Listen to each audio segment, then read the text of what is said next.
Muchas gracias. Muchas gracias por la invitación a la Asociación de Errores Innatos de Metabolismo y a ProCaps, que son quienes nos han patrocinado esta charla. Entonces, como pudieron ver en la presentación, pues vamos a hablar hoy básicamente de epilepsia en errores innatos del metabolismo. Es un tema bastante extenso que tenemos por cubrir. Vamos a intentar hacer una aproximación general del tema y a partir de allí contestar algunas preguntas que las personas que estén conectados tengan interés en hacernos. Entonces, básicamente, la declaración de conflictos de interés que tenemos es esta. Básicamente esta charla está siendo patrocinada por ProCaps. He sido conferencista y asesora con algunas otras empresas farmacéuticas. Y vamos a entrar en tema. Entonces, ¿qué vamos a tratar? No vamos a tratar de conquistar el mundo como Pinky Cerebro, pero sí vamos a tratar al menos de comprender un poco mejor cómo funciona el cerebro y algunas de las enfermedades neurológicas, en este caso, los errores innatos del metabolismo. ¿Cómo funciona? Nosotros normalmente, desde el punto de vista médico y en general, en lo que tenemos en la vida diaria, es que una persona llega con una serie de síntomas, ¿no es cierto? Entonces una persona nos consulta o una persona está preocupada porque empieza a presentar ciertos síntomas. Esos síntomas es lo que nos cuenta en la consulta o lo que vemos, y a partir de esos síntomas y de la información que podemos recopilar y de los diferentes exámenes que podemos realizar, vamos a buscar cuál es la causa de esos síntomas, cuál es la causa de la enfermedad y cuál es la mejor forma de ayudar. Hay diferentes tipos de síntomas neurológicos, ¿no es cierto? Nosotros los llamamos como algunos síntomas mayores y síntomas menores. O incluso algunos de ellos se llaman signos blandos neurológicos, cuando son síntomas muy leves. Entre los síntomas neurológicos mayores tenemos la epilepsia, tenemos las alteraciones en el movimiento, entre esas está la parálisis cerebral o la hipotonía. Tenemos el retardo del desarrollo o el retardo mental, ataxia, algunas otras alteraciones como alteraciones del estado de conciencia, alteraciones comportamentales o problemas de aprendizaje. Y lo que vamos a tratar de hacer es coger todos estos síntomas neurológicos, enfocándonos en uno de ellos, que es la epilepsia, tomándolo como síntoma cardinal. Cuando hablamos de síntoma cardinal es cuando hablamos de un síntoma que tiene una importancia grande. Y vamos a tratar de comprender a partir de allí varias cosas. Entonces, empecemos por qué es un error congénito o innato del metabolismo. Este término fue acuñado en 1908 por Garrot y él básicamente describió una serie de enfermedades que cumplían con 3 requisitos. Uno, que son enfermedades que están genéticamente determinadas. 2, que esas enfermedades generan una alteración del metabolismo y esa alteración se da como resultado de que hay una vía metabólica que es anómala, ¿sí? Y en ese sentido es posible en esos casos que se haga la medición de algún marcador bioquímico o teóricamente podemos intentar buscarlo. Entonces son esas enfermedades en las que yo encuentro un funcionamiento inadecuado en alguna vía metabólica que me causa generalmente o que se me acumule una sustancia o que se produzca en forma insuficiente una sustancia dentro de las vías metabólicas. Por eso buscamos marcadores biológicos. Cuando hablamos de marcadores biológicos quiere decir que yo tomo exámenes médicos, casi siempre bioquímicos, y encuentro alguna sustancia en una cantidad anómala. Este concepto de todas formas es un concepto en constante evolución, ha cambiado mucho desde 1908. Estamos todo el tiempo comprendiendo cosas más, reconociendo nuevas patologías que día a día se van descubriendo. Tenemos muchas clasificaciones y las clasificaciones también van cambiando con el tiempo, básicamente porque las clasificaciones son la forma que tenemos de tratar de organizar esa gran cantidad de información para entenderla mejor. Y entonces también tenemos ciertos conceptos que son importantes tener en cuenta acá. Si decimos que es un error en el metabolismo, ¿qué es el metabolismo? El metabolismo entonces es como desde el punto de vista médico, biológico y bioquímico, llamamos a ese sistema complejo de múltiples procesos que están interconectados, que son procesos físico-químicos. Y dentro de todos esos procesos tenemos ciertas como segmenticos, no porque esto esté segmentado, eso está todo interconectado y funciona al tiempo. Pero para poder entenderlo, nosotros lo dividimos en vías metabólicas. Entonces es como si sacara yo los pedacitos del sistema metabólico para tratar de comprenderlos mejor. Y una vía metabólica o el metabolismo lo que me dice es que yo tengo sustancias que por medio de ciertas enzimas, de ciertas proteínas y de ciertos procesos transformo en otra sustancia. ¿No es cierto? Entonces, los errores innatos del metabolismo realmente son solo una parte de las enfermedades que llamamos enfermedades neurogenéticas. ¿Sí? O sea, las enfermedades neurogenéticas son todas esas enfermedades con síntomas neurológicos que se originan por una alteración genética. Dentro de esas enfermedades hay un grupo que son los errores innatos del metabolismo. ¿Por qué es importante eso? Es importante básicamente para que nos facilite comprender algunas cosas de este extenso grupo de enfermedades. El 80% de todas las enfermedades metabólicas presentan síntomas neurológicos, es decir, hay enfermedades metabólicas que no tienen síntomas neurológicos, que pueden tener síntomas solo óseos, por ejemplo, o cutáneos, o de otro tipo. Pero el 80% de las enfermedades metabólicas tienen síntomas neurológicos. Entonces, claro, la genética es muy importante para todos en la vida. Tal vez no como para mandarse a hacer un tatuaje como estas personas, pero no necesitamos tatuajes porque la genética está dentro de cada una de las células de nosotros. Y eso nos refleja toda la información que tenemos y nos dice cuáles errores se pueden presentar. Entonces, haciendo un repaso rápido de cómo funciona la genética y cómo pueden funcionar las enfermedades genéticas. Entonces, acá en esta diapositiva, como ven, les recuerdo que en los seres humanos básicamente tenemos 46 cromosomas, ¿no es cierto? Esos cromosomas son grupos altamente empaquetados de información. Esa información tiene, dentro de cada cromosoma hay muchos genes, entonces tenemos muchísimos genes. Dentro de cada gen tenemos muchísima información adicional. Si hacemos la analogía a una biblioteca, que es muy común que la hagamos a veces, es como si los 46 cromosomas fueran estantes, ¿no es cierto? Los genes fueran libros. Y la información, lo que está escrito, las letras dentro de los libros, son el ADN, o el ácido desoxirribonucleico, que es el lenguaje en el que está escrita la información genética. De ese ADN, entonces nosotros tenemos unas sustancias que van y leen ese ADN, que es un código específico, lo traducen en otro lenguaje muy parecido, pero con ciertas diferencias, que es el ARN. Y el ARN va a los ribosomas. Los ribosomas convierten esa información de ARN en proteínas. Esas proteínas sufren diferentes transformaciones, tanto en el ribosoma como en el retículo endoplasmático o como en el aparato de Golgi. Ahí se pulen y se modifican de diferentes formas para que finalmente esas proteínas salgan a trabajar. ¿En dónde? En donde les toca. Dentro de la célula, en la membrana extracelular. ¿Listo?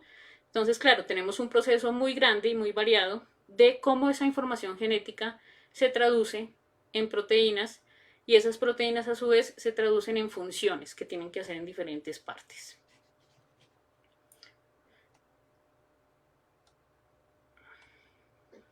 Entonces, ¿eso qué quiere decir? Quiere decir que cada ser humano, que si ven acá este puntico rojo simboliza la consulta de una persona. A uno le llega una persona, un paciente, a consulta y es este puntico rojo. Llega en este momento de su vida, ¿no es cierto? Sin importar la edad que tenga, sea en edad neonatal, en edad de lactante o un adulto. Y cuando llegan a uno, realmente lo que uno ve de ahí para atrás es una historia muy grande, una historia personal, historia familiar, y de hecho nosotros somos el resumen de la filogenia y la ontogenia. ¿Eso qué es? La filogenia es todo el desarrollo evolutivo histórico de las especies, y la ontogenia es el desarrollo de la misma especie y de la persona. Entonces, cuando nos llega una persona en este punto, lo que tenemos que hacer es recolectar información de ahí para atrás para con esas herramientas poder ver qué ocurre y cómo podemos ayudar. Existe un concepto importante y son las enfermedades raras, que también se han llamado huérfanas o desatendidas. Digamos que estos términos surgen básicamente de la ley. En Colombia se dio el reconocimiento de esta condición en las leyes del 2010 y 2011, que las tenemos ahí anotadas, que muy seguramente muchos de ustedes las conocen. Y con esta ley se trató de objetivar y evidenciar lo vulnerables que son las personas que tienen este tipo de enfermedades. ¿Por qué son vulnerables? Porque son raras. ¿Qué quiere decir que sean raras? La definición de raras es una definición puramente matemática. Quiere decir que es una enfermedad que tienen las personas, pero que la prevalencia de esa enfermedad es menor a un caso por cada 5.000 personas. ¿Listo? Entonces, la definición de raro simplemente quiere decir que es una enfermedad muy poco frecuente. ¿Listo? ¿Qué pasa con eso? Al ser una enfermedad poco frecuente, pues no son enfermedades que estén en las prioridades de ningún estudio costo efectivo en un sistema de salud en un país, porque son pocas personas, pero son enfermedades graves que causan una gran afección social y familiar para esas personas y para sus familias. Por eso se crearon esas leyes para buscar que estas enfermedades sean más visibles y que se generen formas de protección para estos pacientes. Entonces, acabo de utilizar un símil, una analogía que utiliza una amiga mía que se llama Marta Peña, Marta Peña es neuróloga de adultos, y ella dice que las enfermedades raras son como un okapi. ¿Por qué un okapi? ¿Alguien sabe qué es un okapi? Poca gente sabe qué es un okapi realmente. Y como ven, el okapi es un animal muy raro. Tiene el tamaño de un caballo, tiene las franjas de una cebra en algunas partes del cuerpo, no en todas, y tiene la cabeza de una jirafa. Entonces uno diría, ¿ese animal existe de verdad? Yo nunca lo he visto, ¿no es cierto? Es muy raro, ¿será que de verdad existe o será inventado? ¿No es cierto? ¿Cómo puedo yo saber que algo existe si no lo conozco? Es muy difícil. Si uno no sabe que algo existe, ni siquiera se le ocurre. Luego, cuando ya admito que sí existe, entonces, ¿cómo le doy nombre a algo nuevo? ¿Cómo sé cuántos y qué importancia tienen esas cosas nuevas que no conocemos? Acá les presento fotos de un okapi. Esos son los okapis. Como ven, son animales bastante particulares. Existen en África. Y eso nos lleva a la formación en medicina y en general a la formación de el sentido común en las personas, ¿no es cierto? Hay un refrán que dice que si escuchas ruidos de cascos, piensa en caballos. ¿Eso qué quiere decir? Que por supuesto uno siempre piensa en las cosas que son más frecuentes. En enfermedades en general, por ejemplo, cuando uno dice si escucho ruidos de cascos, pienso en caballos, las enfermedades más frecuentes cubren casi el 70% de las enfermedades que se presentan en cualquier persona. Pero hay un 30% que no cabe ahí, que cabe en otras cosas. Entonces, cuando escuchas ruidos de casco, piensa en caballos, pero tienes que recordar que también existen cebras y también existen okapis, porque las cebras son raras, pero todos conocemos las cebras, las hemos visto por televisión, están en los zoológicos, o sea, son raras, pero las conocemos. Pero hay otras que son aún más raras o menos frecuentes, como los okapis, que uno ni sabe que existen y que si se las mencionan a uno casi que duda si son ciertas o no son ciertas, si existen o no existen. Entonces, claro, cuando vamos a hablar de los errores innatos del metabolismo, estamos hablando de esto. Esto es un mapa metrometabólico. ¿Qué quiere decir? Como nosotros hacemos el símil de las vías metabólicas, pues entonces a alguien se le ocurrió hacer los mapas de las vías metabólicas como si fueran un mapa de un metro, que me parece bastante útil. Pero como ven, son muchas vías metabólicas y realmente esto solo resume algunas de las vías metabólicas, no están todas. Como ven, entonces hay algunas del metabolismo de carbohidratos, metabolismos de aminoácidos, vitaminas y cofactores, lípidos, nucleótidos y proteínas, pero no están todas, ahí faltan aún otras. Entonces, realmente las vías metabólicas son un tema muy extenso, que de hecho, para todos los que estudiamos esto, pues es uno de los temas pesados, ¿no? Entonces uno ve bioquímica en los primeros semestres y después cuando llega a clínicas y empieza a ver enfermedades de este tipo, tiene que volver a estudiar otra vez la bioquímica. De hecho, cuando uno hace la especialización médica, este es un tema que uno revisa en primer año, en segundo, en tercero, en cuarto año, y uno se gradúa y sigue revisándolo porque es realmente muy extenso. Hay más de 1500 enfermedades metabólicas reconocidas y hay muchas otras que se están descubriendo día a día y que se están reconociendo día a día. Entonces, ¿qué vamos a hacer? ¿De qué vamos a hablar hoy? De un tema como errores innatos del metabolismo, que es muy extenso, ¿no es cierto? De epilepsia asociada a estas enfermedades, que también es extenso. Y estos son temas con los que yo a veces me siento como este niño que está acá comiéndose esa sandía. ¿Será que estoy tratando de abordar con una boca chiquita una sandía muy grande? Puede que sí, es un tema muy extenso y complicado. Pero al ser un tema extenso y complicado, ¿qué podemos hacer? Lo que hay que hacer. De a mordiscos pequeñitos vamos tratando de ir viendo la mayor cantidad de términos y de cosas que podamos comprender. Entonces vamos a abordar primero, en este momento vamos a abordar la epilepsia. ¿Qué es la epilepsia? Y las definiciones, para después unirla con los errores innatos del metabolismo. Las definiciones están sacadas de este artículo, que es el de definiciones de epilepsia. ¿La epilepsia qué es? La epilepsia es una enfermedad cerebral que es crónica y que se caracteriza porque una persona tiene la predisposición duradera a tener ataques de epilepsia o crisis de epilepsia, ¿sí? Y también conlleva ciertas consecuencias neurobiológicas, cognitivas, psicológicas y sociales, porque todas las enfermedades no son solo el síntoma que dan, sino también suele implicar cosas adicionales.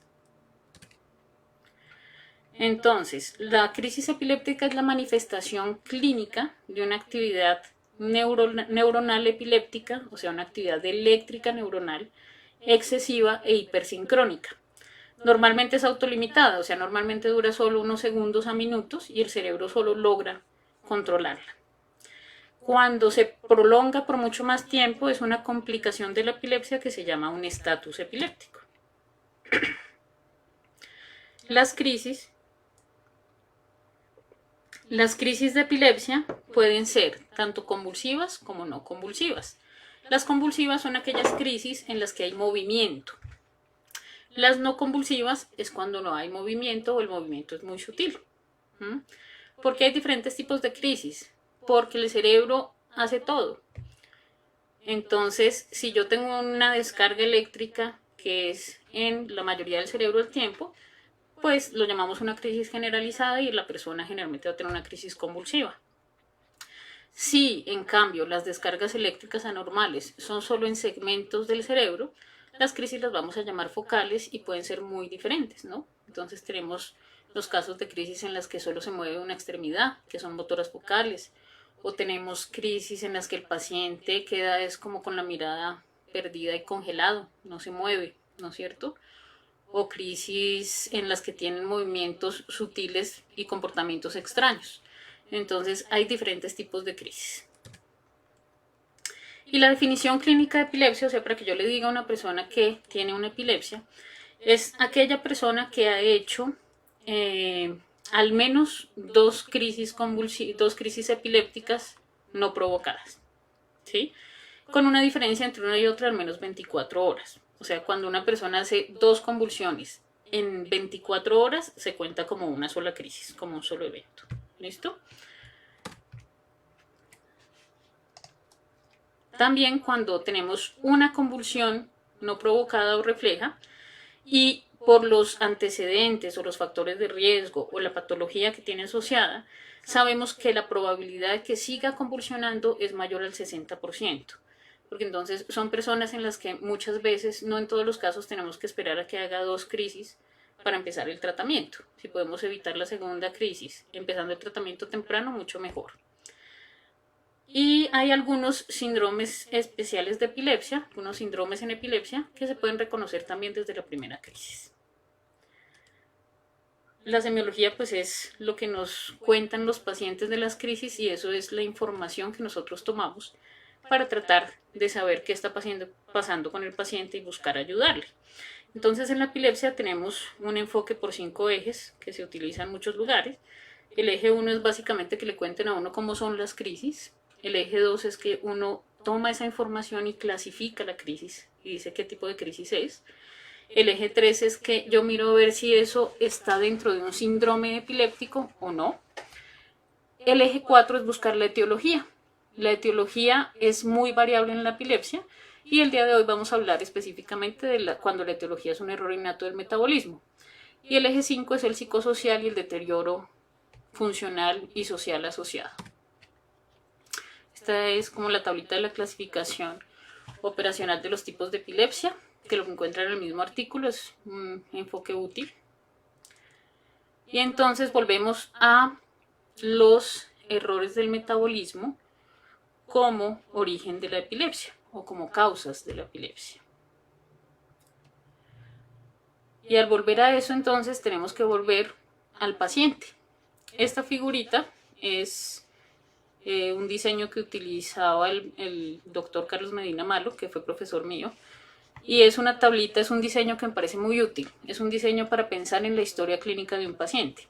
Si a uno le llega al paciente acá en este puntico rojo, que es cuando le consulta porque está presentando crisis, por ejemplo, o porque aparte de las crisis también tiene un retardo del desarrollo, o están pasando más cosas. Entonces, en ese momento en que le llega a uno el paciente, que es este puntico rojo, uno tiene que buscar la información de ahí para atrás. Y eso incluye cosas como estructurar un familiograma, es decir, buscar la información familiar, ver qué ha pasado en esta familia. Acá están los papás, el momento de la gestación, el momento de la gestación durante todo el embarazo, que si al bebé le va bien y las cosas van bien son 9 meses, pero a veces es menos tiempo. Cómo le fue en el momento del nacimiento y ese bebé que nace con cierta información genética y con ciertos antecedentes familiares va a empezar a desarrollarse sobre esas bases biológicas que tiene para lograr su mejor desarrollo posible. Entonces, como vemos cuando uno ve a una persona en el momento de la consulta, tiene de ahí para atrás una gran cantidad de información que debe buscar y que debe tratar de conocer lo mejor posible para poder aproximarse a los diagnósticos. Es muy importante entonces en los errores innatos del metabolismo tener los antecedentes familiares. Entre los antecedentes familiares, pues si podemos hacer un familiograma mejor, saber si hay consanguinidad entre los papás del paciente o no, si son coterráneos o no. El hecho de ser coterráneos básicamente implica que hay personas que son consanguíneas sin saberlo del todo, ¿sí?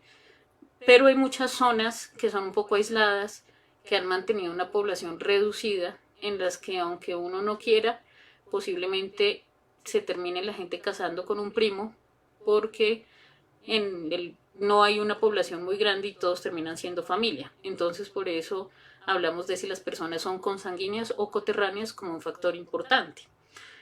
Dentro de los antecedentes personales del individuo por el que estamos en la consulta o que estamos viendo, entonces tenemos si son, qué le pasó de recién nacido, ¿no es cierto? Si hubo problemas o no durante el embarazo, ya lo vimos, pero también qué le pasó de recién nacido, si ha tenido periodos con síntomas y sin síntomas o todo el tiempo ha estado enfermo, si esos síntomas se han relacionado con algo o si hemos notado desencadenantes, ¿sí? Si hay un rechazo a alimentos específicos, si hay una inapetencia crónica, falla del crecimiento o afectación de múltiples órganos. Son síntomas y signos que nos pueden ayudar a pensar en un error innato del metabolismo. ¿Por qué? Porque como decíamos, los errores innatos del metabolismo son una acumulación de sustancias o, si no se desarrolla adecuadamente, puede presentarse una falta de sustancias. Entonces, dentro de todas esas vías metabólicas, denme un segundito.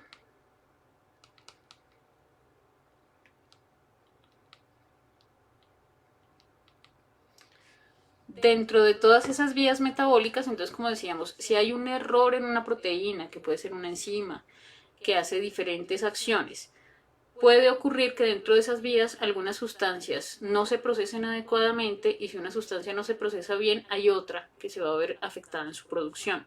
Entonces, generalmente eso nos va a llevar a que una sustancia o se acumula o que no se produce en forma suficiente. Casi siempre, pues la naturaleza es más sabia que nosotros, entonces la naturaleza tiene sistemas redundantes. Con frecuencia, para una sola sustancia hay más de una vía metabólica. Pero a veces hay algunas estructuras dentro de toda esa maquinaria que son muy importantes, que si se afectan generan enfermedad. Entonces, si esto ocurre, se genera un fenotipo anormal y un fenotipo de enfermedad. La expresión de esas enfermedades es variable, es decir, que es diferente de persona a persona. ¿Por qué? Porque aunque la persona tenga la misma mutación genética, ¿sí?, o tenga un error genético similar, como vimos cuando estábamos revisando lo de las bases de genética, esa información pasa por muchos procesos. Entonces, algunas mutaciones genéticas causan que la sustancia que falta o que se acumula esté en una cantidad muy grande, ¿sí? O además que esa enzima, digamos que ese aparatico específico que es tan importante en una vía metabólica, tenga una función residual, es decir, que funciona pero poquito, y dependiendo de la función residual de esa enzima que se haya afectado, pues tenemos un fenotipo o una severidad de la enfermedad que es muy variable, que puede ser una enfermedad muy grave, puede ser moderada o atípica, o hay casos leves en que realmente la clínica es muy leve o se presenta en edades adultas. Hay muchas clasificaciones diferentes para los errores innatos del metabolismo. ¿Listo? Los podemos clasificar por cuál es la vía que está afectada, por el tamaño de la molécula afectada, por las funciones, ¿no es cierto? Y estas vías metabólicas son un sistema complejo. Entonces, como veíamos, pues hay que verlos de diferentes puntos de vista. Pero hay que buscar una forma de poderlos clasificar para poderlos abordar y poder uno comprender cómo funciona. Entonces, una clasificación clásica que es en función de su fisiopatología, en las que las clasificamos en errores innatos del metabolismo de intermediario, ¿no es cierto? Entonces, estos se relacionan con pequeñas moléculas que se difunden muy fácilmente, tanto intra como extracelular, que se pueden modificar por ingesta de alimentos y que también se modifican con frecuencia por fenómenos metabólicos que generen estrés, ¿sí? Entre esos, pues tenemos como ejemplos el trastorno del ciclo de la urea, las aminoacidopatías, las acidurias orgánicas o algunos trastornos del metabolismo de los hidratos de carbono, como trastornos del metabolismo de la glucosa, la fructosa o la galactosa. Tenemos también los errores innatos del metabolismo energético, ¿sí? Eso quiere decir que son unas enfermedades que generan defectos en la producción de la energía. Y, por supuesto, si yo tengo defectos en la producción de la energía, repercuten sobre diferentes áreas. Generalmente sobre el metabolismo intermediario, o sea, digamos que este interfiere con varias vías. Por eso, en todas las clasificaciones siempre hay enfermedades que a veces tienen cosas de tipo 1, tipo 2 o 2 y 3, comparten algunos, se pueden clasificar en diferentes lugares. Entre los errores innatos del metabolismo energético tenemos las enfermedades mitocondriales, el déficit de síntesis de creatina, por ejemplo, de transporte de glucosa, del metabolismo de los ácidos grasos y los hidratos de carbono. Los errores innatos del metabolismo de moléculas complejas, entonces, son estas enfermedades que se presentan por alteraciones peroxisomales o lisosomales. Los peroxisomas y los lisosomas son organelas de la célula que hacen procesos complejos. Entonces, entre las enfermedades peroxisomales tenemos varias como la adrenoleucodistrofia ligada al X, el síndrome de Zellweger, la adrenoleucodistrofia neonatal, la enfermedad de Rexum infantil, la condrodisplasia punctata son algunas de las más conocidas. Entre los lisosomales tenemos la mucopolisacaridosis, todos los tipos de mucopolisacaridosis, la enfermedad de Pompe, la de Gaucher y la de Fabry, que también son bastante conocidas. También tenemos errores innatos del metabolismo de otras moléculas pequeñas. Los ponemos acá porque no caben del todo en la primera clasificación y se colocan acá. Es un grupo heterogéneo en el que se incluyen, por ejemplo, las enfermedades que tienen alteraciones en el metabolismo de los metales. ¿Como cuáles? Como la enfermedad de Wilson, las alteraciones en el metabolismo de las purinas, de las aminas biógenas o de otras.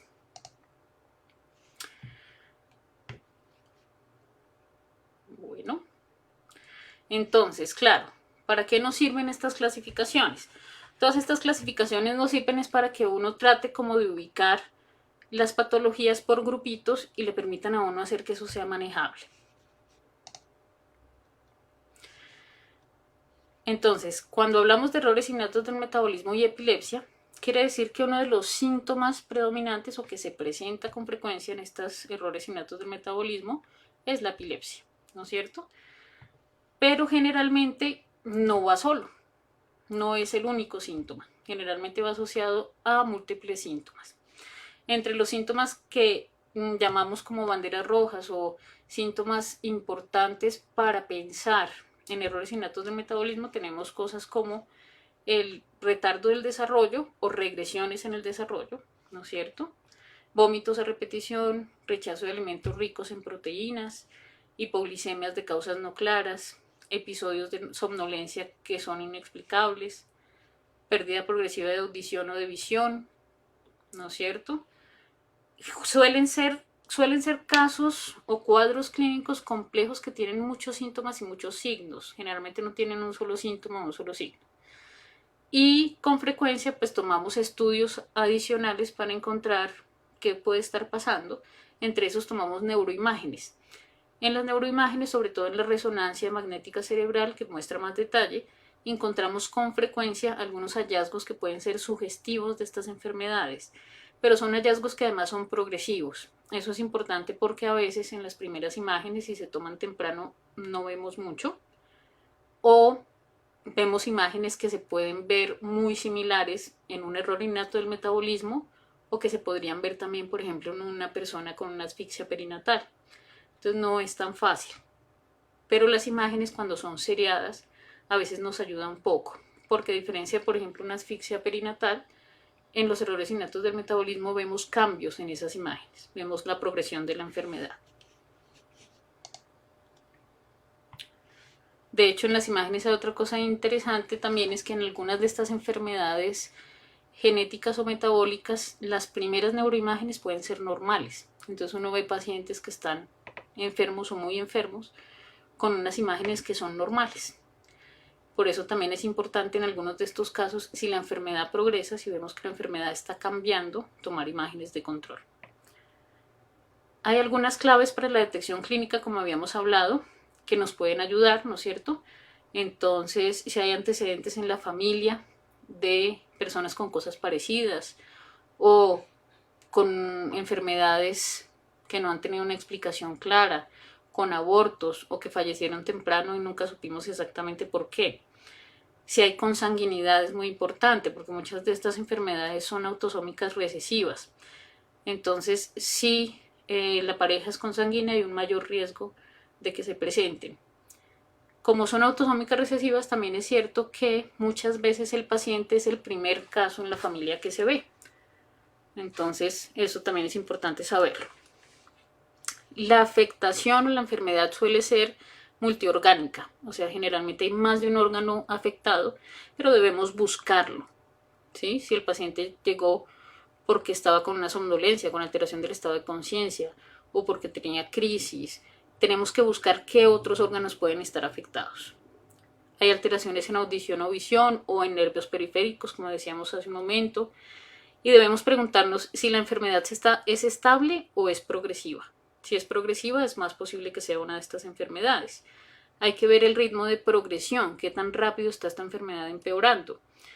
La edad de inicio de los síntomas nos suele ayudar mucho para tratar de enfocarnos en el diagnóstico.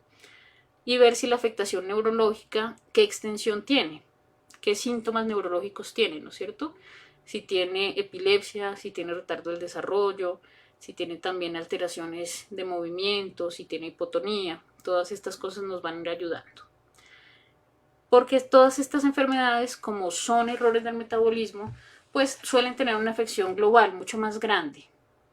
Generalmente, durante el transcurso de la enfermedad, esas afecciones o esos síntomas se van haciendo simétricos, pero a veces al principio de la enfermedad pueden ser asimétricos.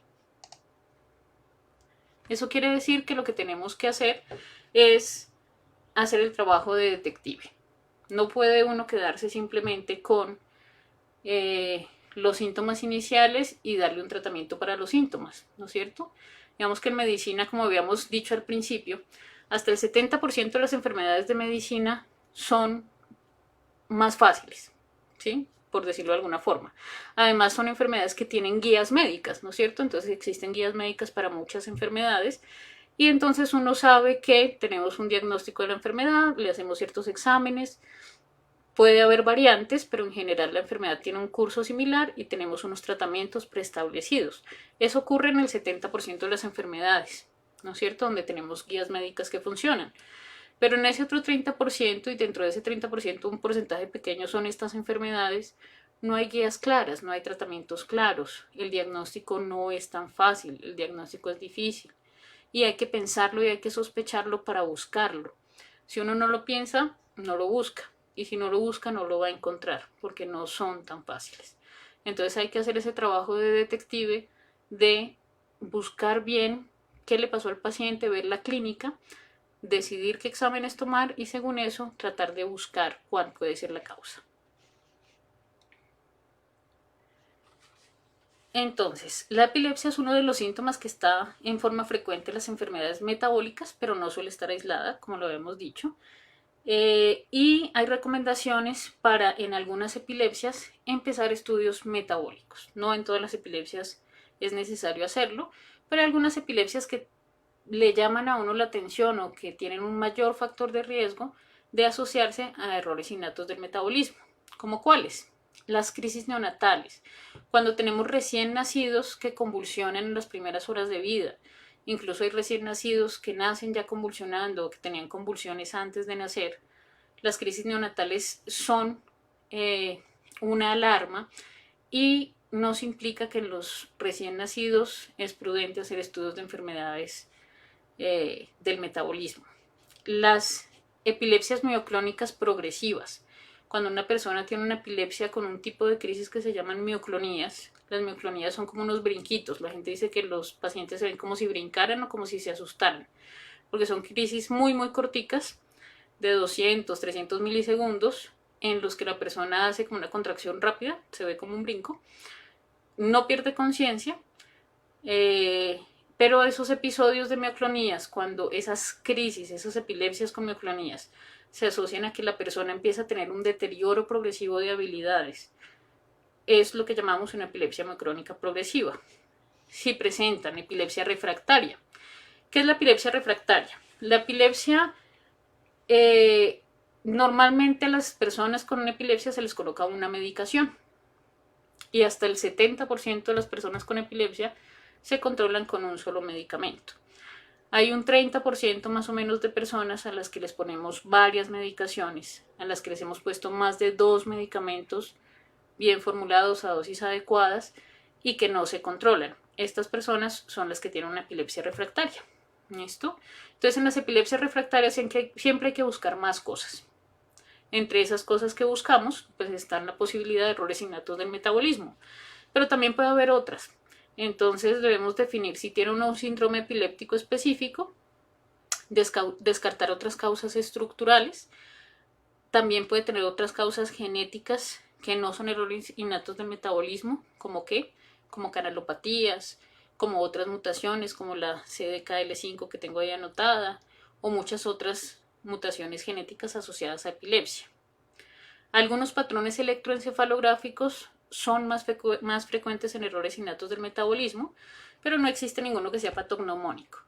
La mayoría son inespecíficos, pero digamos que en los trazados electroencefalográficos sí es muy importante ver no solo la aparición de las descargas de epilepsia, sino también si hay o no un deterioro progresivo en la actividad de fondo del trazado, es decir, en la actividad cerebral normal eléctrica, porque en muchas de las enfermedades progresivas esa actividad empieza a volverse cada vez más lenta o se empiezan a perder las estructuras fisiológicas normales que se ven en los electroencefalogramas. Entonces, hay muchos errores innatos del metabolismo y varios errores innatos del metabolismo en la edad neonatal que pueden asociarse a epilepsia. Como ven, entonces tenemos en la edad neonatal, las crisis pueden ser de diferente semiología. Hay crisis que pueden verse como mioclonías, generalmente tienen crisis focales, pero en los recién nacidos, como su cerebro aún es inmaduro, no hacen las convulsiones igual que los adultos. Pueden hacer crisis de un bracito, por ejemplo el brazo derecho, y al ratico las crisis son del pie izquierdo, van como fluctuando, se ven en diferentes áreas. Pueden hacer crisis mioclónicas, crisis tónicas, crisis de espasmos, hay diferentes tipos de crisis. Suelen ser refractarios en los errores innatos del metabolismo, eso quiere decir que son pacientes a los que se les ponen medicamentos para controlar sus crisis y no funcionan, no podemos controlarlos fácilmente. Y presentan encefalopatías epilépticas neonatales. Cuando hablamos de encefalopatía epiléptica quiere decir que el problema no son solo las crisis, sino que también hay deterioro por encefalopatía en esos pacientes. Muchos tienen compromiso del estado de conciencia. A esta edad aparecen la mayoría de las epilepsias que son vitaminosensibles, que son, por ejemplo, las epilepsias sensibles a la piridoxina o piridoxino dependientes, la de piridoxino fosfato dependiente o las biotino dependientes. Estas son muy importantes reconocerlas en primera instancia porque tienen tratamiento. Nosotros siempre debemos tener un enfoque claro cuando pensamos en este tipo de enfermedades. Las primeras que hay que descartar, las primeras que hay que buscar son las enfermedades que tengan algún tratamiento para que podamos hacer el diagnóstico lo más temprano posible, iniciar el tratamiento lo más temprano y disminuir la lesión tanto como sea posible. Entonces, siempre eso hay que tenerlo en cuenta. Siempre hay que pensar primero en las que tienen un tratamiento. Después, de segundo, piensa uno en las más frecuentes. Y después empieza a buscar otras. Hay otras enfermedades también de errores innatos del metabolismo en edad neonatal, como déficit de serina, trastornos del ciclo de la urea, aciduриas orgánicas, la hiperglicinemia no cetósica, enfermedades peroxisomales de presentación neonatal, déficit de sulfitoxidasa, entre otras. Como vemos en este cuadro, que es tomado del libro del doctor Campistol, de Neurología para Pediatras, que es un libro que tiene tablas bastante útiles en sus enfoques. Entonces vemos que si tenemos un paciente neonatal con epilepsia, ¿cuándo debemos pensar en que podría ser un error innato del metabolismo o un error congénito del metabolismo? Cuando la epilepsia no tiene una explicación clara, ¿sí? Si el niño tiene una lesión neurológica estructural clara, pues eso nos puede explicar las crisis. Pero si no la tiene y no nos cuadra, entonces hay que estudiar esto también. Suelen ser refractarias a los diferentes fármacos. Polimorfas es lo que decíamos. No todas las crisis son iguales, van cambiando la semiología. Pueden tener mioclonías, muchas de ellas tienen mioclonías, la mayoría tienen crisis mioclónicas, algunas tónicas y con frecuencias en estatus epilépticos, que era lo que decíamos al principio. El estatus es una complicación en la que las crisis epilépticas no paran solas. ¿Listo? Dentro de los trazados electroencefalográficos, uno de los más típicos que nos pueden hacer sospechar un error congénito o innato del metabolismo es el trazado de estallido supresión o de salva supresión o de ipsarritmia. Entonces, primero, considerar aquellos que tienen tratamiento, siempre es lo primero, y si uno no tiene cómo hacer los estudios diagnósticos o no con suficiente rapidez, uno puede hacer la prueba terapéutica de colocar los tratamientos con piridoxina o con ácido fólico para ver si el paciente se controla, porque son los que tienen tratamiento. Entonces hay que intentar hacer el tratamiento temprano. Y ya, si no es uno de estos, ya en función de los signos clínicos, o sea, si presenta también otras cosas, hipotonía, alteraciones de nervios periféricos, tiene signos dismórficos, tiene alguna otra cosa, entonces uno trata de enfocarse para ver qué exámenes solicitar. Dentro de los grupos de exámenes que siempre se solicitan, los de primera línea son realmente estudios de bioquímica que me dicen si hay algunos otros órganos comprometidos, ¿no es cierto? Entonces por eso buscamos siempre el hemograma, glucosa, glicemias basales para ver si hay o no hipoglicemia, los iones, ¿no es cierto? Sodio, cloro, calcio, potasio, los gases arteriales. ¿Por qué? Porque voy a ver si el paciente tiene o no tiene acidosis y necesito los iones para poder hacer la medición o hacer el cálculo del anion gap y poder saber si el paciente tiene una acidosis metabólica o no la tiene, ¿no es cierto? El lactato para ver si puedo sospechar que hay alguna alteración de la producción energética que me está aumentando el lactato. La función hepática para ver si hay una afección hepática o no, función renal para saber si el riñón está funcionando bien o no. Entonces es como decíamos, casi siempre estas enfermedades afectan más de un órgano. Entonces hay que hacer una búsqueda intencional de si hay o no afección en otros órganos. Y ya dependiendo, por supuesto, de lo que encontremos, podemos irnos enfocando a otros estudios adicionales. En cuanto a los errores innatos del metabolismo y la epilepsia ya en la edad del lactante, entonces se presentan ya otro tipo de enfermedades más predominantemente, por ejemplo el déficit de GLUT1, la deficiencia de GAM o de guanidino acetato metiltransferasa, que me genera una disminución de la producción de creatina, el déficit de biotina, que también se presenta más sobre los 3 a los 4 meses de edad, y muchas de estas enfermedades debutan o se desarrollan como una epilepsia refractaria, una encefalopatía epiléptica que llamamos síndrome de West, y que algún porcentaje de estos pacientes puede tener una de estas enfermedades y hay que buscarlas. Ya en la edad de niños y adolescentes, la epilepsia es el síntoma predominante en muchas de esas enfermedades de errores innatos del metabolismo de aparición en la niñez y la adolescencia, y casi siempre se presentan como una epilepsia mioclónica progresiva, que era lo que decíamos antes, ¿no? Es una epilepsia que dentro del tipo de crisis que tiene mioclonías y que va generando esa enfermedad un deterioro progresivo de los pacientes. Entre esas tenemos varias, tenemos las lipofucinosis, por ejemplo, varias enfermedades mitocondriales, lisosomales, la enfermedad de cuerpos de la fora, entre otras. Entonces, en estos pacientes que ya son más grandecitos, cuando pensamos en un error innato del metabolismo en un paciente de esa edad con epilepsia, cuando tenga una epilepsia mioclónica progresiva, cuando tenga una alteración del desarrollo, o sea, venía con un ritmo de desarrollo y se hace más lento ese desarrollo o presenta un retroceso, cuando el trazado electroencefalográfico es de encefalopatía epiléptica, sobre todo de tipo estallido supresión, es más frecuente que se pueda asociar a alguna de estas patologías, aunque no es solo de ellas, es también de otros tipos de epilepsia, ¿no es cierto? Es refractaria a los tratamientos y no encontramos una causa clara estructural que nos lo explique, ¿no es cierto? En estos también debemos considerar obviamente primero los que tienen tratamiento, ¿no es cierto? Por ejemplo, el déficit de GLUT1 es un déficit de un transportador de la glucosa que pasa en forma activa la glucosa de la sangre al líquido cefalorraquídeo, ¿sí?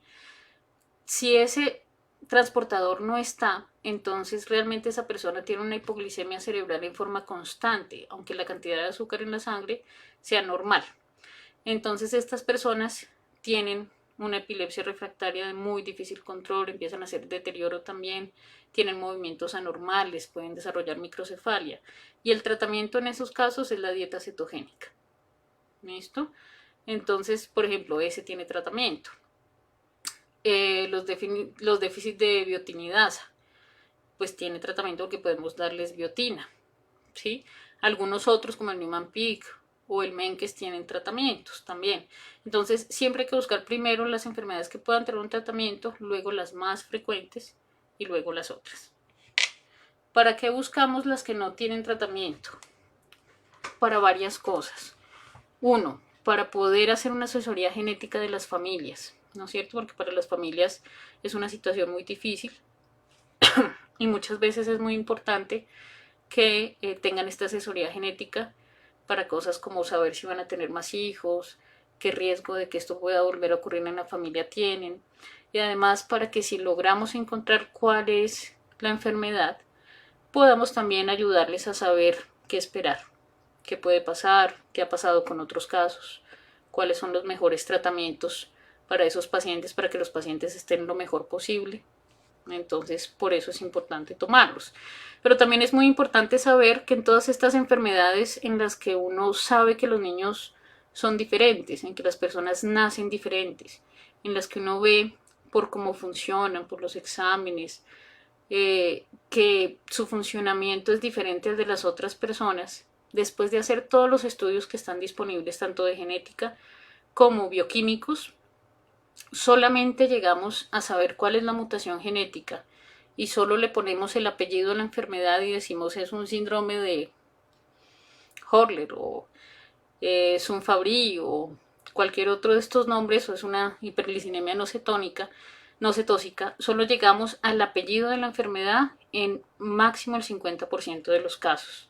La otra mitad de los pacientes son esos pacientes en los que uno dice, sabemos que tienen de fondo una enfermedad genética o metabólica porque son diferentes, porque nacieron diferentes, su funcionamiento es diferente, pero no podemos de momento encontrar cuál es la mutación genética específica o son enfermedades que aún no están descritas. Debemos tener en cuenta que es que mutaciones genéticas tenemos todos, todas las personas tienen mutaciones genéticas. La mayoría no causan enfermedad, pero algunas sí. Entonces es muy difícil tener todavía el diagnóstico de todas, es algo que no tenemos y que no tendremos en un buen tiempo.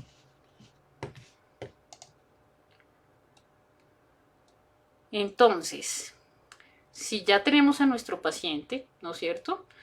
Ya hemos tenido información de todo lo que pasó y si nuestro paciente está en ese grupo de enfermedades raras, pues tenemos que priorizar y buscar cuáles son nuestras prioridades en los tratamientos de los pacientes, ¿no es cierto? ¿Qué podemos hacer? Muchas de estas enfermedades, las enfermedades genéticas de momento, ninguna tiene una cura. No podemos curarlas aún. Se está trabajando en algunos tratamientos en este momento de origen genético.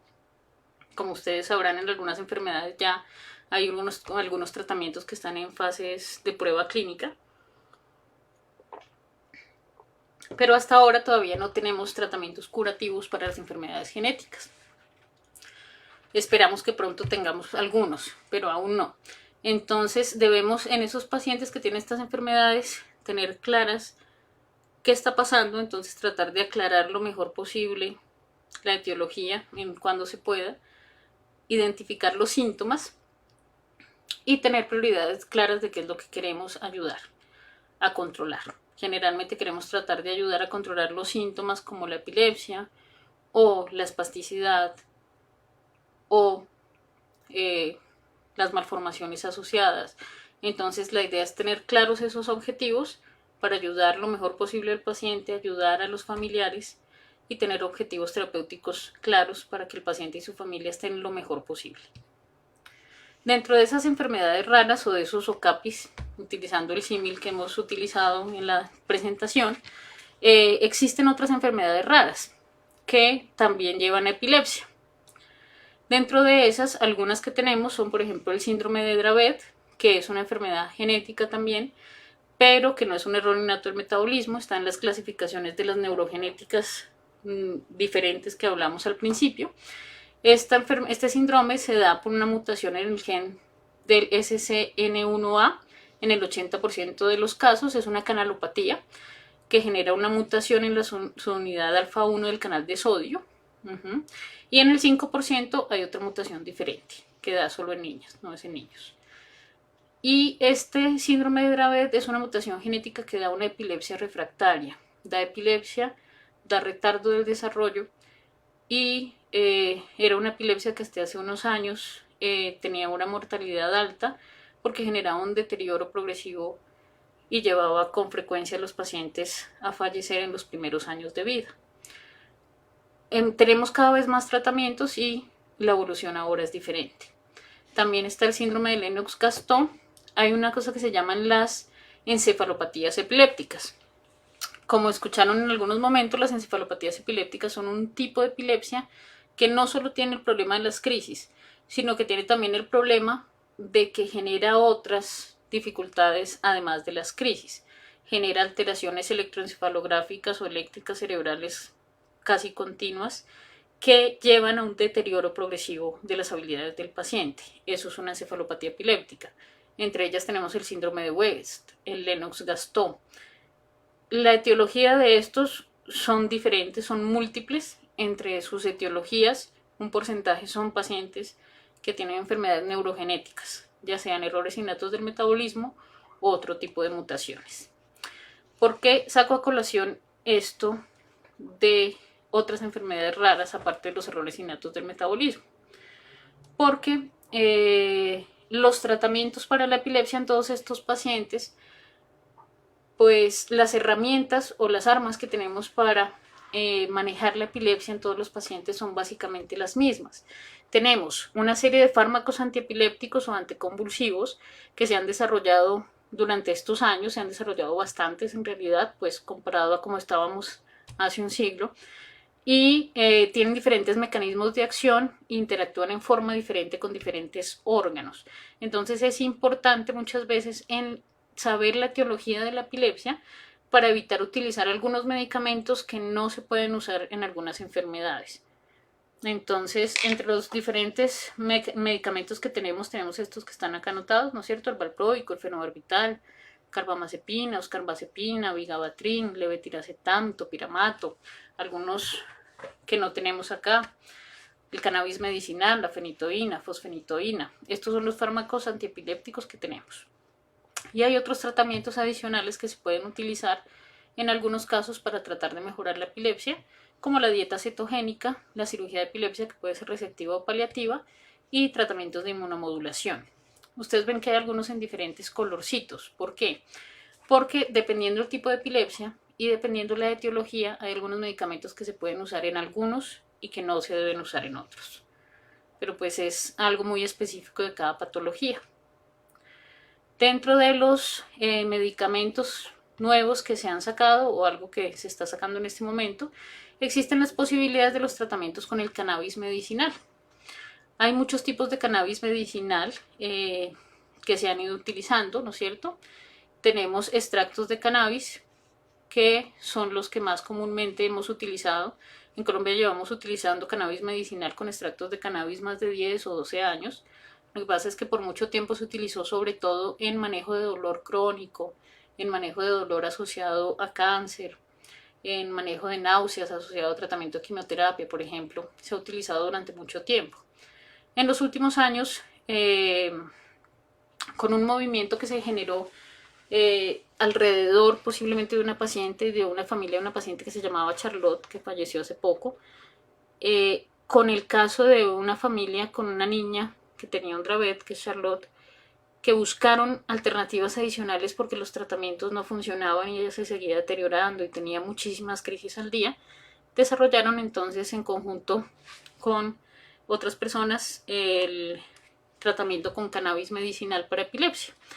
Y es un tratamiento que se ha hecho muy popular, que se ha extendido mucho en el mundo. Realmente se generó un movimiento masivo con respecto a eso. Y seguramente todo el mundo ha escuchado algo al respecto. Y en Colombia pues también tenemos una ley que reguló estos extractos de cannabis medicinal. Y hace poco salió el Neviot, que es un cannabis de calidad farmacéutica, que es diferente a los extractos de cannabidiol. Los extractos de cannabis, hay algunos que son enriquecidos con CBD, para que tengan un poco de mayor concentración de CBD, pero los extractos de cannabis tienen múltiples componentes, tienen el CBD, el THC y otros metabolitos menos conocidos y que no sabemos exactamente bien cómo funcionan. En los cannabis de calidad farmacéutica se purifica al 100% de CBD. Para que sean considerados de calidad farmacéutica deben tener menos de un 1% de THC. ¿Por qué es importante eso? Porque el CBD es, dentro de los estudios, el que se ha visto que es el metabolismo que mejor ayuda a controlar las crisis, controla en los estudios en modelos animales, se vio que el CBD controlaba cerca del 83% de las crisis en los modelos que se utilizaron, mientras el THC solo cerca del 60%, pero el THC tiene muchos efectos secundarios psiquiátricos, entonces por eso para el uso en epilepsia se prefiere el CBD. Y todos los estudios que están publicados de cannabis para epilepsia están hechos con un producto con CBD purificado. Entonces, el producto con el que se hicieron todos esos trabajos y que publicó los estudios es el Epidolex. En Colombia no tenemos Epidolex, pero se sacó el Neviot hace poco, que es esta molécula, que es de Procaps, que tiene la calidad farmacéutica del cannabis farmacéutico. Estos son más o menos los tiempos de concentración sérica máxima de 4 a 5 horas. El estado estable, o sea, se estabilizan los niveles del medicamento más o menos a los 2 días de iniciado el tratamiento. Tiene una vida media efectiva de entre 10 a 17 horas, o sea que se puede dar cada 12 horas o en algunos pacientes posiblemente cada 8, por lo que ven que va de 10 a 17 horas.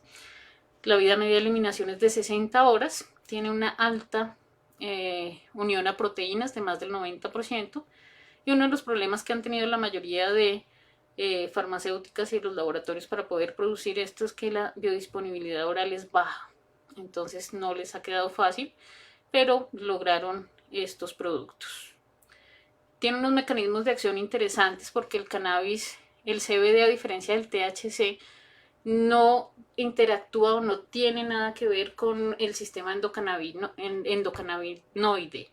Los receptores endocannabinoides se activan con el THC, pero estos también son los receptores que producen los síntomas psiquiátricos asociados a el cannabis. El cannabidiol, el CBD, no interactúa con esos receptores, sino con otros mecanismos que regulan las crisis.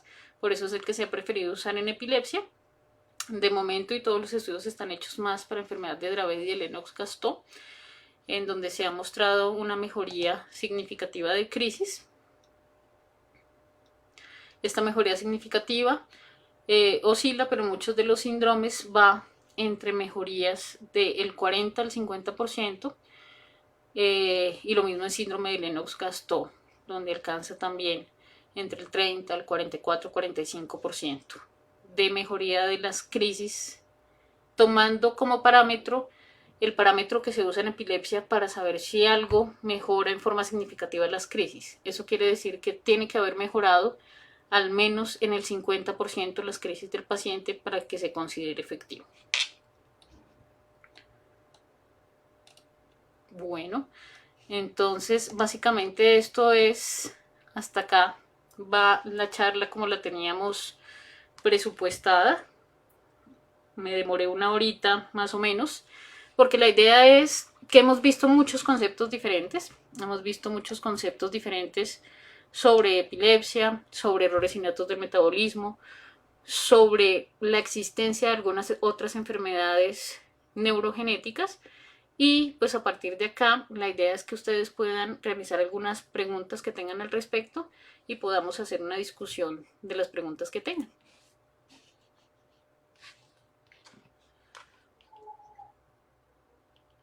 No sé si está Giselle por ahí. Esperemos un momentico. Buenas, doctora Guido, ¿estoy aquí? Sí. Bueno, doctora, yo tengo una preguntita. Quisiera saber, de todos esos epilépticos que usted habló, ¿cuáles son los que más suben el amonio para estos errores innatos del metabolismo? Ok, hay varios errores innatos del metabolismo que pueden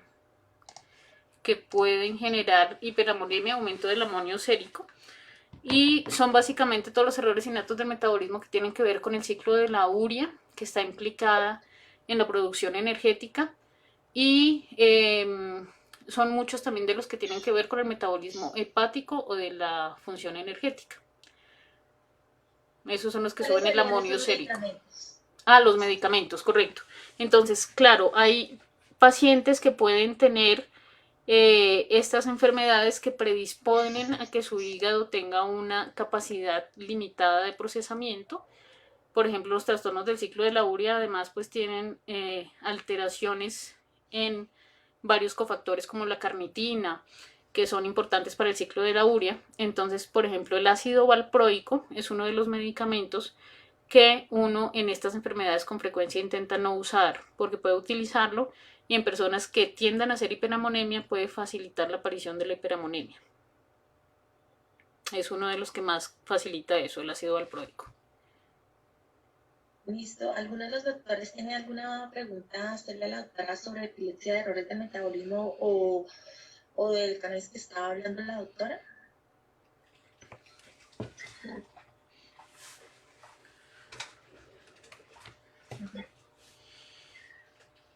Doctora, el CBD no está comprobado todavía para errores del metabolismo. Sí, es decir, los estudios clínicos todavía se han hecho están hechos o se hicieron básicamente en personas con síndrome de Dravet y Lennox-Gastaut. Hay algunos reportes sobre otro tipo de epilepsias refractarias, por ejemplo con síndrome de West o con otros tipos de epilepsias, pero no los tenemos diferenciados por etiologías. Es posible y digamos que teóricamente y en algunos casos que se han reportado en forma aislada, sea un medicamento que se pueda utilizar en algunas de estas enfermedades, pensando en enfermedades con tipo encefalopatía epiléptica, como el síndrome de West, enfermedades genéticas que caigan en Lennox-Gastaut, o incluso algunas otras enfermedades que puedan tener predominio de las crisis mioclónicas, pero aún no se han estudiado, o sea, aún no lo sabemos, es algo que hasta ahora estamos empezando a hacer. Y el cannabidiol, sí, en este momento en Colombia salió autorizado para uso por INVIMA para síndrome de Dravet y para Lennox-Gastaut básicamente. En las otras patologías aún no está pues autorizado por el INVIMA y la verdad aún no lo sabemos, no sabemos cómo nos va a ir con otras patologías. Es un campo que está abierto para el estudio y para la investigación. Listo, doctora. ¿Algún doctor tiene alguna pregunta para la doctora Guío?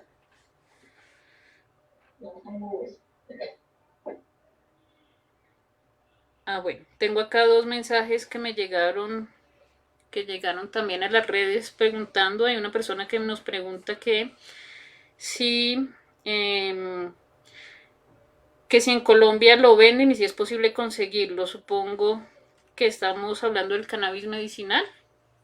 Lo preguntó la señora Patricia. El cannabis medicinal, como les estaba mostrando, el Neviot, salió a la venta ya en Colombia hace poco, hace más o menos ya como un mes y medio, 2 meses tal vez. Y como les decía, está aprobado por el INVIMA para Dravet y Lennox-Gastaut.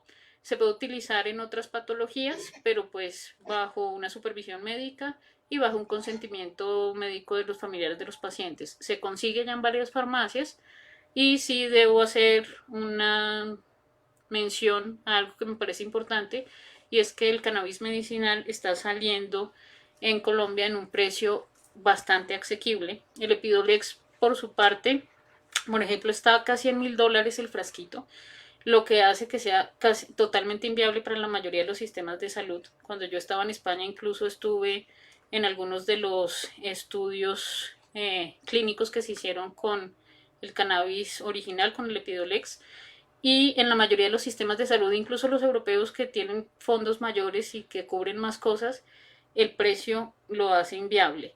El Neviot que sale acá tiene una calidad farmacéutica comprobada y el precio es bastante asequible. No estoy segura de cuánto vale el frasquito, pero Jennifer posiblemente nos puede ayudar con eso.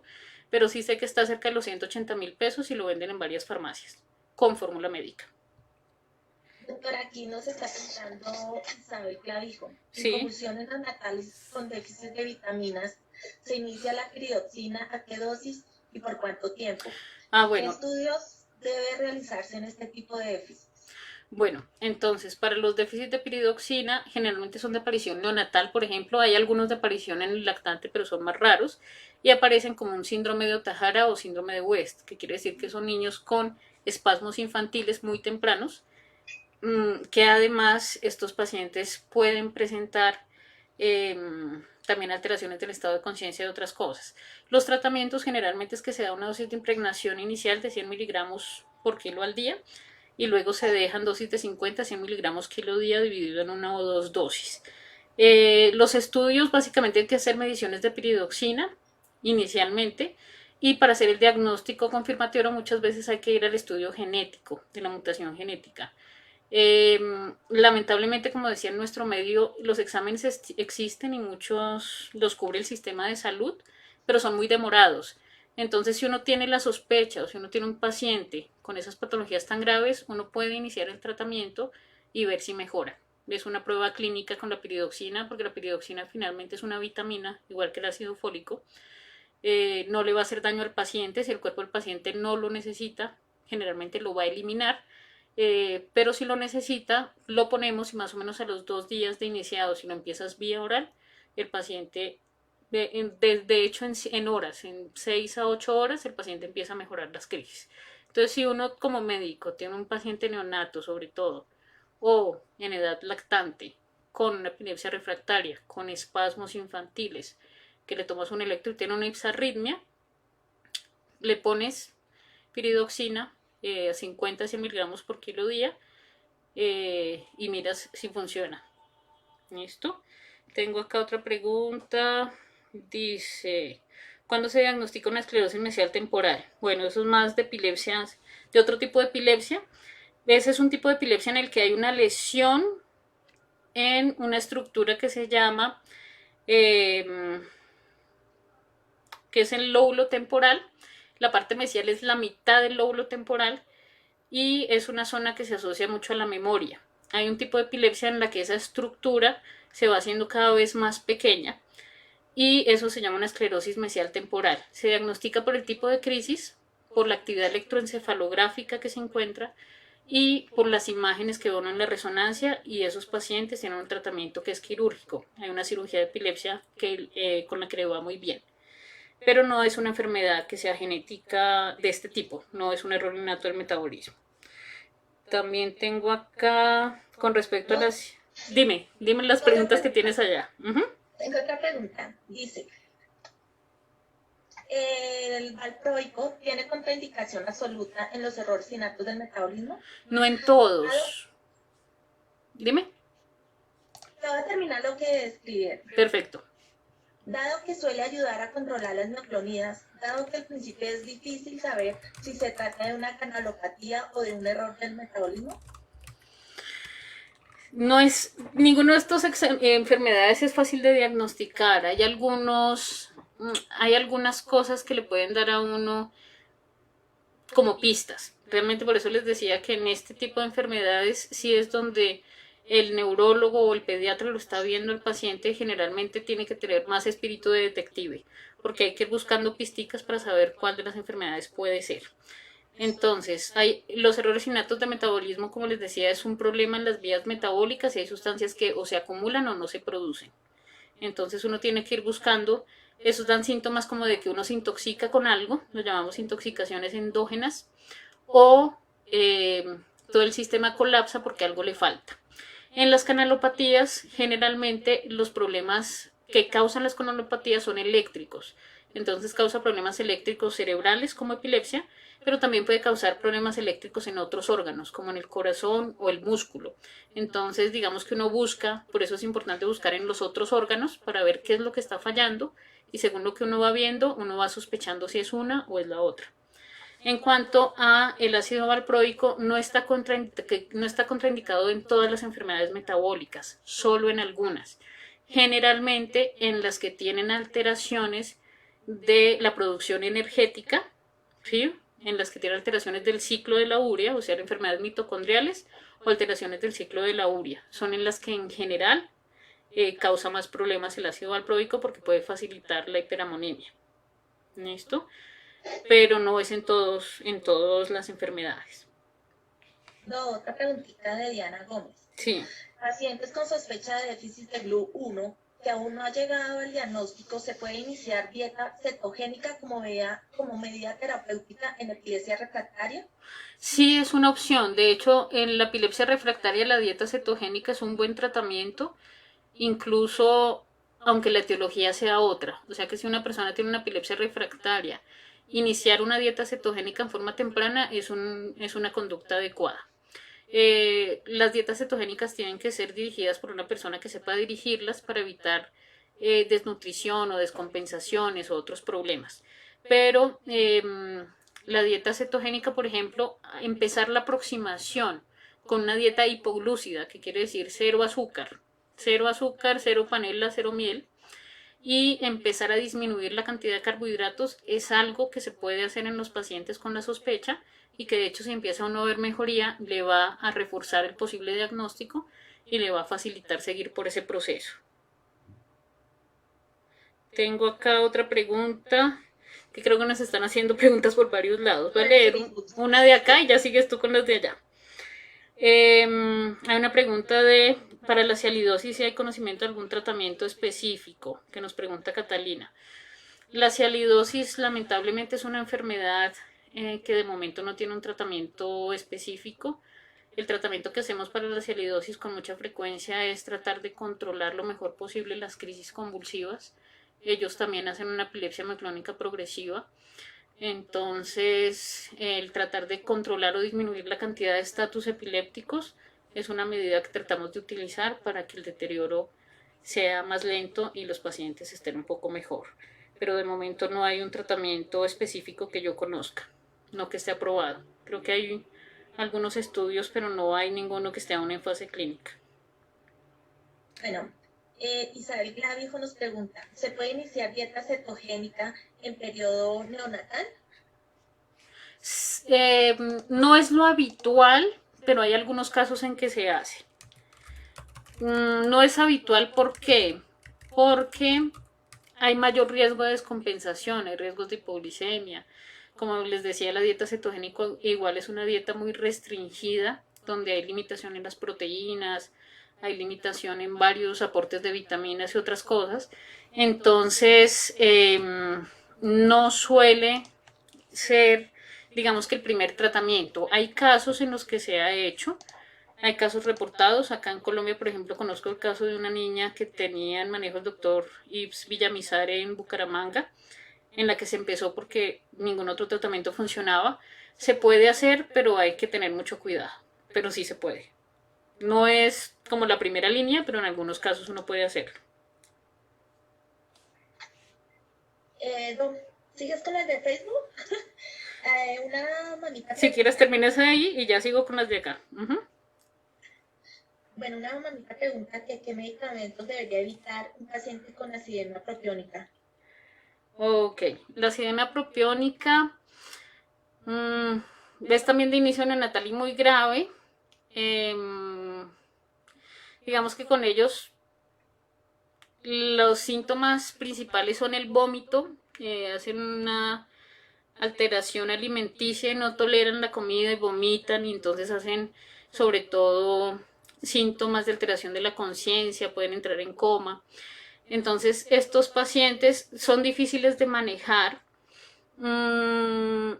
A veces en ellos, digamos que en edad neonatal en general uno no utiliza ácido valproico, uno trata de no utilizarlo porque en el simple hecho de que el neonato aún sea tan chiquito hace que su hígado sea inmaduro.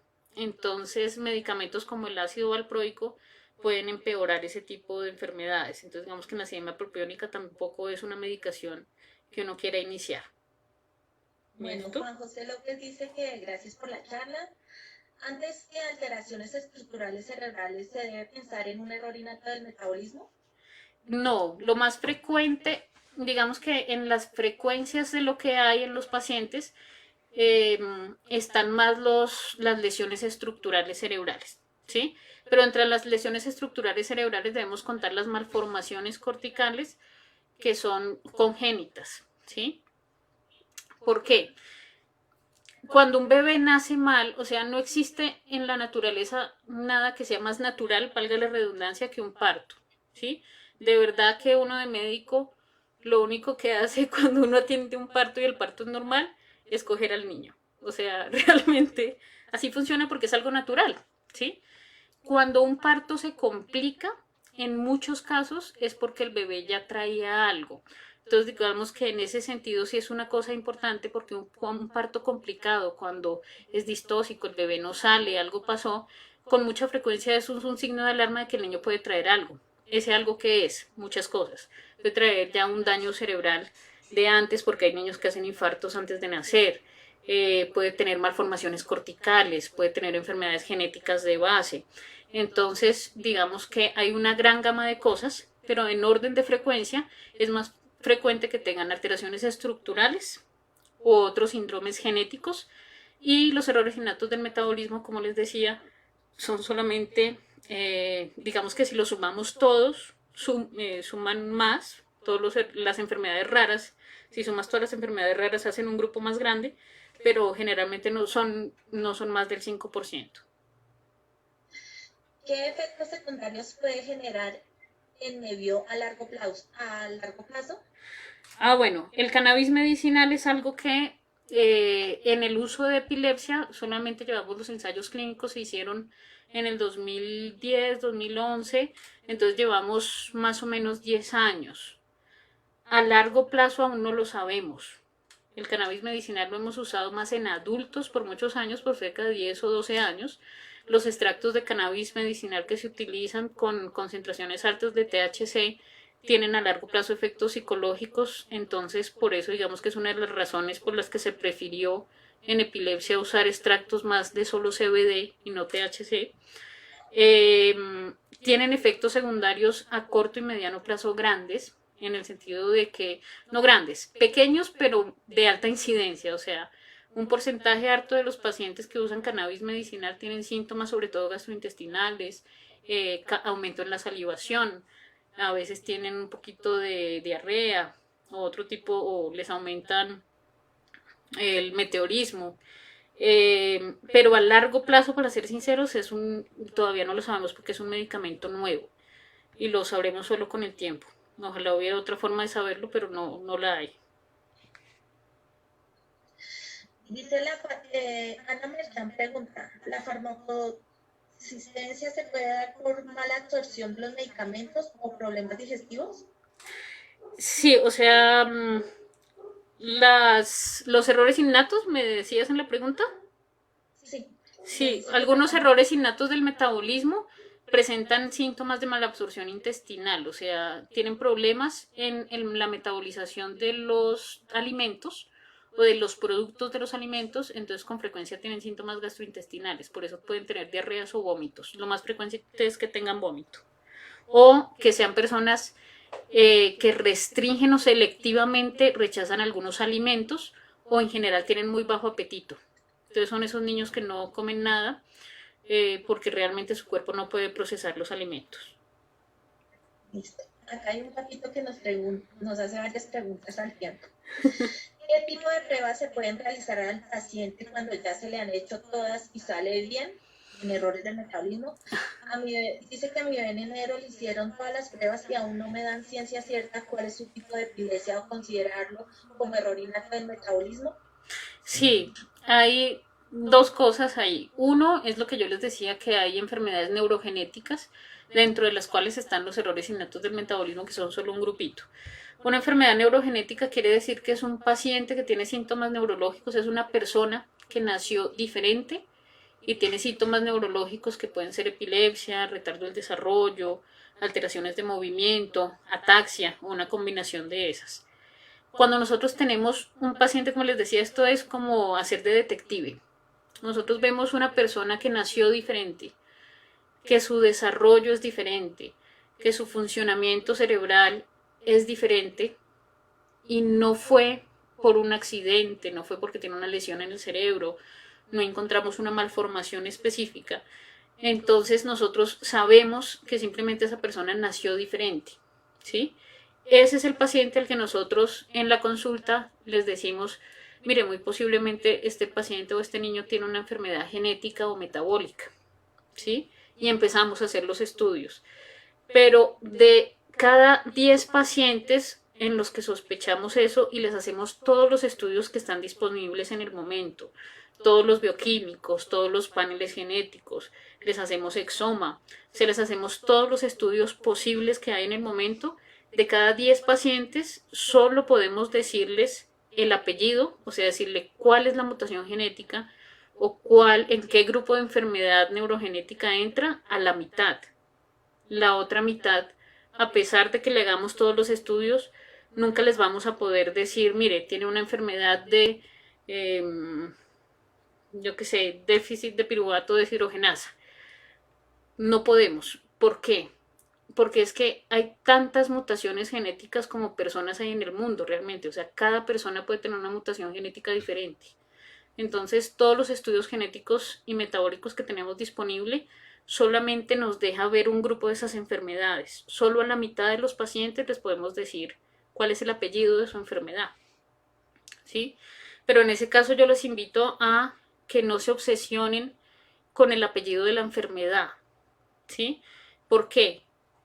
De esos 10 pacientes que sabemos que nacieron diferentes, por eso les decimos que deben tener un origen genético o metabólico, solo a 5 les vamos a dar un nombre, un apellido realmente específico. Digamos que ya tenemos el nombre, pero no tenemos el apellido.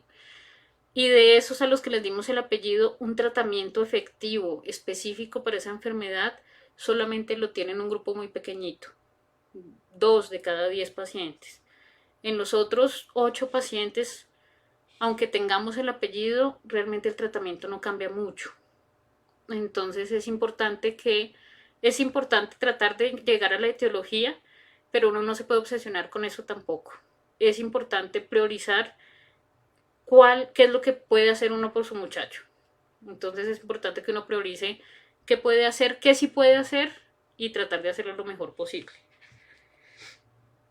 Tengo acá, leo 2 preguntas acá y sigues tú. No, yo creo que sí, puedes ya seguir todo el montón de preguntas de Facebook. ¿Sí? Ok. Dice acá, me devuelvo un poquito porque ya esto bajó bastante. Dice, ¿qué otras enfermedades pueden desencadenar en un paciente por acidemia propiónica? Bueno, los pacientes con acidemia propiónica y cualquier enfermedad metabólica, el estrés metabólico puede empeorar la enfermedad. ¿Qué es estrés metabólico? Es cuando el cuerpo tiene una exigencia mayor a la normal para su funcionamiento. ¿Como cuándo?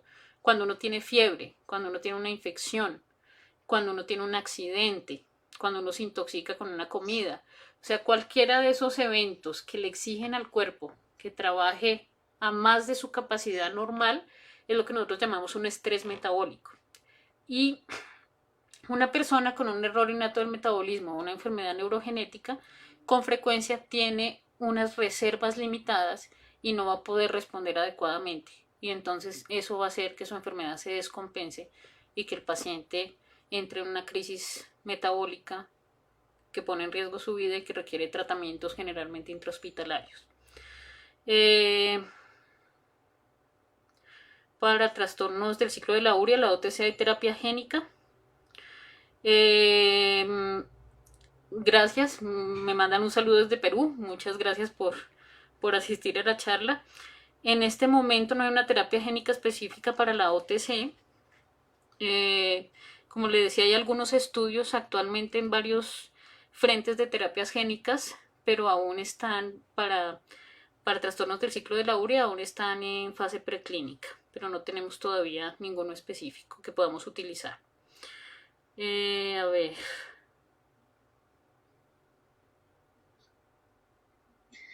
Doctora, alguien pregunta que si sabemos el precio del Nevio y que dónde se vende. Ve, ahí está Jan. Jan, ¿nos puedes ayudar a contestar esa pregunta? Porque yo realmente no, yo sé que está como por los 180.000 pesos.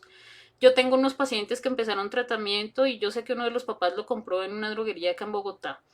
Creo que fue en la droguería de Cafam, si no estoy mal. Sé que el tratamiento está como entre los 180.000 o 190.000 pesos. De ahí no pasa. Por eso les decía que la verdad sí es muy bueno que lo hayan sacado a un precio accesible y que nos permitió implementarlo dentro del sistema de salud. Y eso me están preguntando acá que si eso lo pueden formular por mi PES. El Neviot entró para formulación por MIPRES, pero solo para 2 patologías, solo para 2 tipos de epilepsia, para el síndrome de Dravet y para el síndrome de Lennox-Gastaut. De momento, como lamentablemente aún no hay estudios que lo avalen, no lo cubre el sistema de salud para otras epilepsias. Pero creo que pensando en eso, hay 2 cosas útiles que hay que pensar en hacer de ahora en adelante, y es uno, que el precio es muy asequible y muy cercano a muchos productos de extracto de cannabis, que yo creo que muchas personas podrían acceder a él.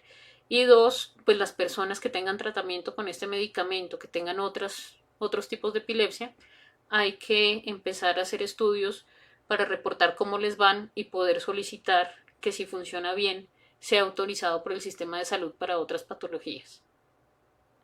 Listo. A ver. La dieta cetogénica se podría iniciar en un paciente con cialidosis. Sí, sí se pueden hacer a veces dietas cetogénicas en pacientes con cialidosis. Hay que hacerla en forma gradual. Hay muchos tipos de dieta cetogénica también. Hay diferentes tipos de tasa cetogénica. Eso quiere decir que hay dietas que son más estrictas y otras un poco menos estrictas. Entonces, en muchos de estos pacientes se podría intentar, pero hay que hacerlo en forma paulatina y a veces con una variante de la dieta que no sea tan estricta, pero sí se podría intentar. La L-carnitina y la biotina. La L-carnitina es un cofactor muy importante para la producción energética en el ciclo de la URI. Y la biotina también es una vitamina que también se utiliza como cofactor en muchas vías metabólicas. Por eso, en muchas enfermedades metabólicas ustedes ven que les damos a veces suplencia de L-carnitina o de biotina. No resuelven el problema, pero ayudan porque facilitan a que las enzimas que tienen función residual trabajen un poquito mejor. Entonces suelen ser aportes que se utilizan dependiendo del caso específico del paciente. Uno evalúa si se pueden beneficiar o no de sus aportes.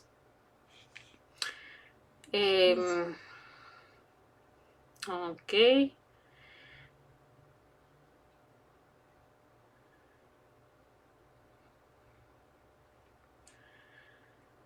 Ok. Aquí hay una preguntita que dice que sí. Se me perdió. Hay muchas preguntas de la acidemia propiónica de una mamá en particular. Me pregunta ella también que por qué con la acidemia propiónica a veces se le baja la hemoglobina.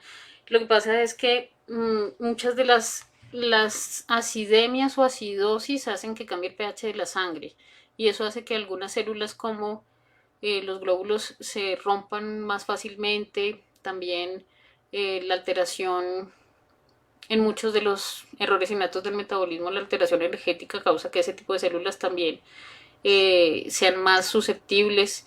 Entonces, con frecuencia tienen muchas complicaciones asociadas. Hay muchas de estas enfermedades, por eso decíamos que la afección es multisistémica, porque ve uno afectados muchos sistemas. Pueden ser células sanguíneas, el funcionamiento hepático, el funcionamiento renal, el funcionamiento neurológico. Realmente suelen tener síntomas en varios sistemas. Listo.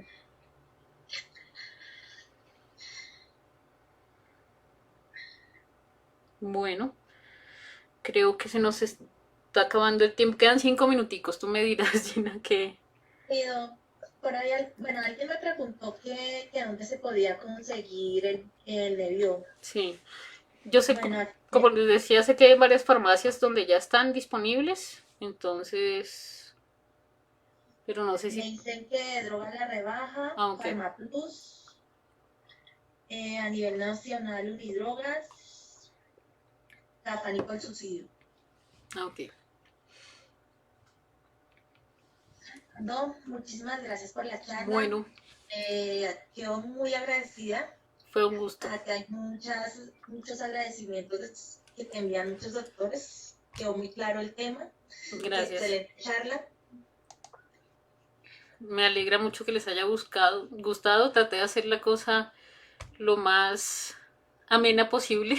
No sé si lo haya logrado, pero, pero me alegra que les haya gustado y espero haber resuelto varias de las preguntas de las personas.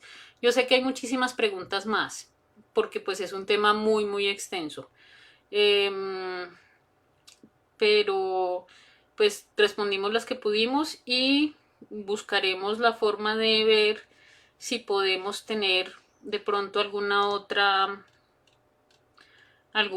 forma de responder algunas preguntas adicionales. De todas formas, por redes sociales, pues ustedes tienen la red social de ACPEIM, que ya la han visto, y también si entran en la página de Facebook de Ducerebrix o en la página de Ducerebrix, que es una iniciativa de una compañera mía y con colaboración de varios especialistas, estamos tratando de generar material educativo para los pacientes, entonces digamos que allí hay un espacio en donde nos pueden hacer algunas preguntas y se contestarán las más frecuentes a medida que vayan apareciendo. Bueno, doctora, muchísimas gracias. Bueno, Muchísimas gracias a todos los que aceptaron este webinar. Les deseamos una buena noche. Hasta luego. bueno, Cerramos ya nuestra charla. que estén muy bien. Gracias. Hasta luego. Gracias. Gracias.